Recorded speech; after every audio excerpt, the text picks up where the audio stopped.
ताई तुझं नाव काय? सोडा राजेव देसाई. आ सोडा राजेव देसाई. स्वरा देसाई. बरोबर. राहणार गिरगाव. गिरगाव गारगोटी कोल्हापूर.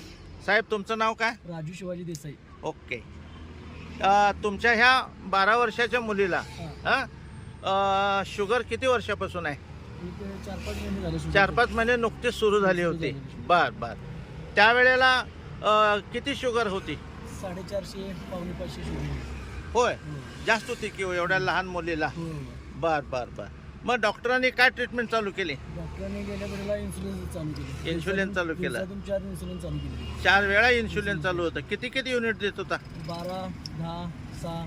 12, 10, 6 असं 4 वेळेला इन्शुलिन घेऊन जायचं. मग ही शाळेला जाताना सुद्धा इन्शुलिन घेऊन जायची?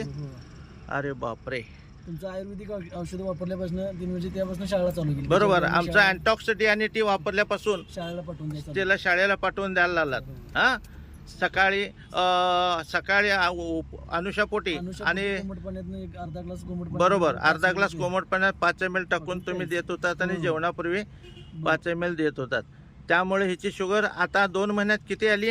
आता तिची शुगर पूर्णपणे कमी आली. आता शुगर तिच्या जेवायच्या अगोदरची शुगर 126, 118 अशी आहे आणि जेवल्यानंतर पण तेवढीच दाखवते. जेवल्यानंतर 118 दाखवते. 150च्या आसपास. तुमच्या मोबाईल मध्ये रिपोर्ट आहे का? नाही आता रिपोर्ट. बरोबर, राहू दे, काय हरकत नाही. फाईल आहे माझ्याकडे. बरं बरं, चांगली गोष्ट आहे. शुगर तुमची आता नॉर्मल होत आलेली आहे. अजूनही पुढे कंटिन्यू करा ही औषधं. ही औषधं कंटिन्यू केला तर ताई पूर्णपणे कव्हर होईल आणि त्याचं पुढचं लाईफ सगळं छान जाईल. हां, धन्यवाद साहेब. तुमचं नाव काय? राजू देसाई. राजू देसाई. Okay, thank you.